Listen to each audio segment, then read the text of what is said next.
que é a terapia genética? A terapia genética consiste na correção de um gene alterado dentro de uma célula, né, que causa uma certa condição. O autismo tem um fator genético muito forte e muitas das causas do autismo são monogenéticas, ou seja, são causados por alterações ou mutações em apenas um gene.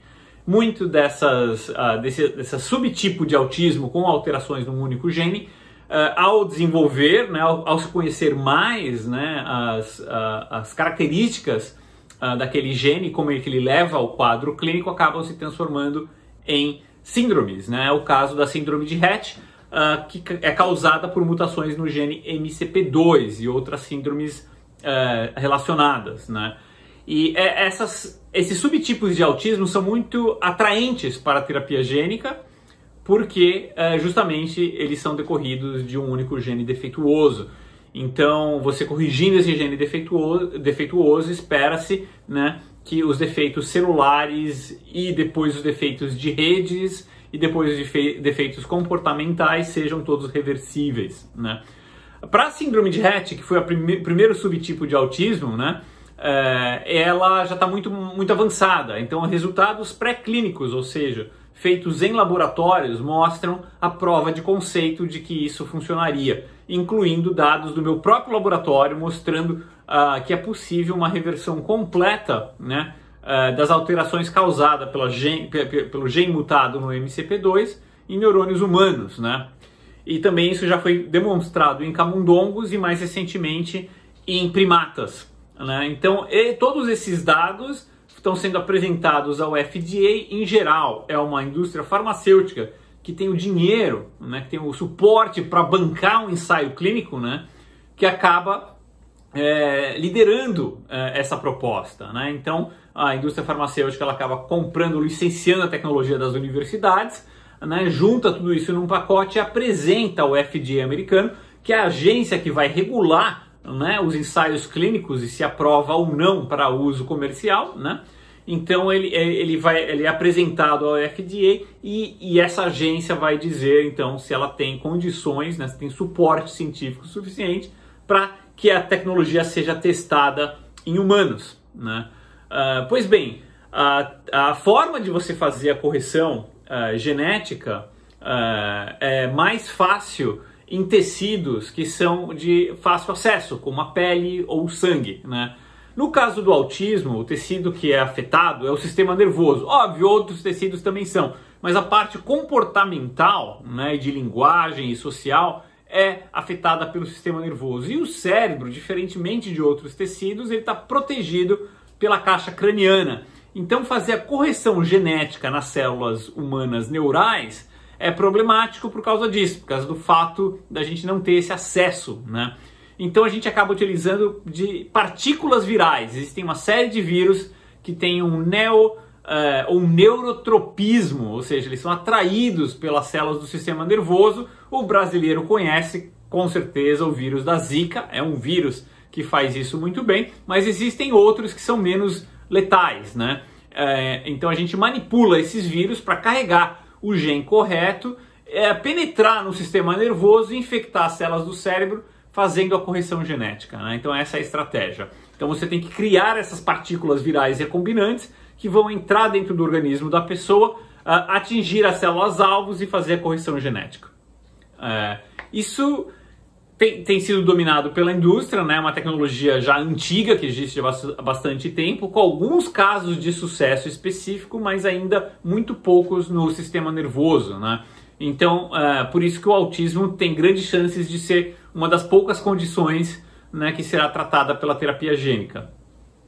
Obviamente, isso tudo está muito mais avançado nos Estados Unidos do que no Brasil, né? Nos Estados Unidos, você tem essa cultura de inovação e de tecnologia muito forte, né? Então, o investimento público para as universidades é muito alto. Isso não acontece no Brasil, onde a gente não valoriza tanto esse tipo de avanço tecnológico, principalmente na área de biomédica, né? Então o Brasil ele acaba sendo um consumidor dessa tecnologia e não realmente quem a desenvolve, né? E para isso a gente vai pagar um preço caro, né?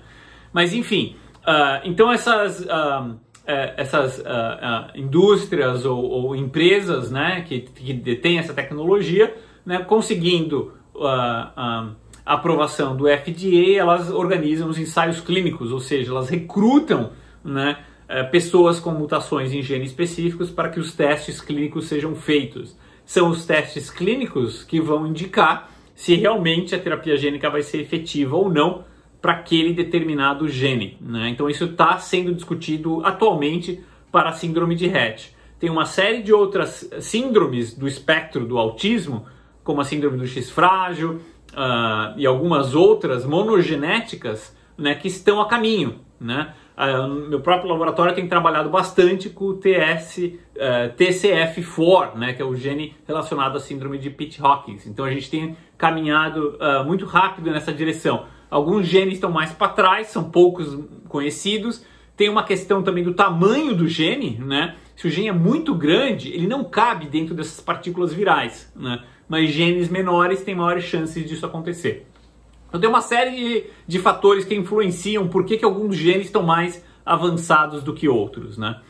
E aí essas empresas elas vão atrás de databases ou de organizações de famílias que concentram, né, esses pacientes, porque obviamente são muito raros, porque no autismo cada mutação, né, é personalizada, né, então é difícil achar 2 ou 3 pessoas com a mutação no mesmo gene, né? E aí o que você faz? Você recruta essas pessoas para participar dos ensaios clínicos. Então tudo isso vai ser anunciado, né? Então assim, a gente espera que ano que vem, em 2021, né, comece os ensaios clínicos para a síndrome de Rett e quem sabe até para alguns outros subtipos de autismo. Como saber qual que é a mutação, né, de determinado autista? A única forma de você saber qual é a mutação é através do sequenciamento genético, né? Então esse é um tipo de exame genético, é diferente de um array, né, que acusa alterações mais grosseiras no genoma humano, né? E é diferente de um cariótipo, que também acusa alterações grosseiras. O sequenciamento ele faz a leitura, né, individual de cada letrinha, de cada base do DNA para identificar qual seria o gene mutado. Então existem 2 tipos principais de sequenciamento genético, um é o exoma e o outro é o sequenciamento do genoma completo, né? O exoma ele faz a leitura dos genes com maiores chances de você encontrar um defeito, que é mais ou menos 1% do genoma, né? O sequenciamento completo do genoma não olha só para 1% do genoma, ele olha para 100% do genoma e faz a leitura do genoma completo, independente daquele gene ter mais chances ou menos chances de estar mutado, né? Bom, e aqueles casos onde foram feitos, né, o sequenciamento genético e descobriu-se que não é um único gene, são mais de um genes. É o que a gente chama de autismo poligenético. A gente acredita que a maior parte dos casos se encontra aí. Será que esses casos também se beneficiariam da terapia genética? E a resposta é talvez, né? Porque com o passar do tempo a gente vai descobrindo quais genes têm um impacto maior e aonde eles atuam no comportamento autista, né? Então, por exemplo, se você tem alterações em 3 ou 4 genes, pode ser que um deles seja o maior responsável, né, por aquelas alterações indesejadas, né? Então você quer corrigir só esse e acaba deixando os outros de lado, né? Então vai mais ou menos funcionar aí. É isso que a gente vai chamar de medicina personalizada. É muito possível que no futuro a gente consiga fazer a correção de todos os genes, mais do que um. Mas a tecnologia ainda não está lá. No Brasil, quem faz o sequenciamento genético é a Tismo, né? Tismo.com.br faz o sequenciamento genético, inclusive à distância. Você não precisa ir lá, né, para fazer o exame genético. E eu mesmo participo das análises, ou seja, é um grupo multidisciplinar que olha para aquele genoma e faz a interpretação genética de quais seriam os genes que estariam mais alterados, com mais chances de ser causais, né? Então, no Brasil, eu recomendo, né, sem dúvidas nenhuma, a Tismo, né? O ganho de qualidade que você vai ter em fazer o exame com a Tismo, comparado com qualquer outra empresa no mundo, né, vale muito a pena. Então considere a Tismo.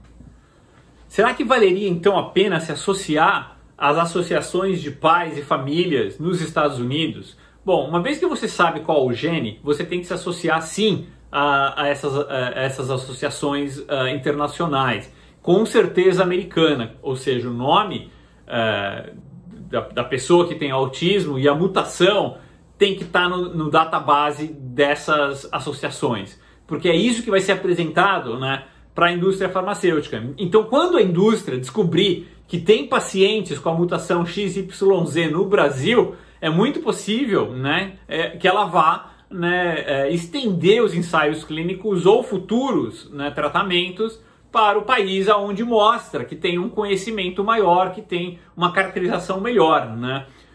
Obviamente, como o exame genético não é uma coisa assim que é muito comum fora dos Estados Unidos, né?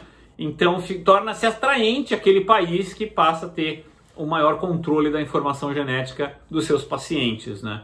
Então eu altamente recomendo que você se associe à associação daquela mutação nos Estados Unidos e, se houver no Brasil, faça o mesmo no Brasil.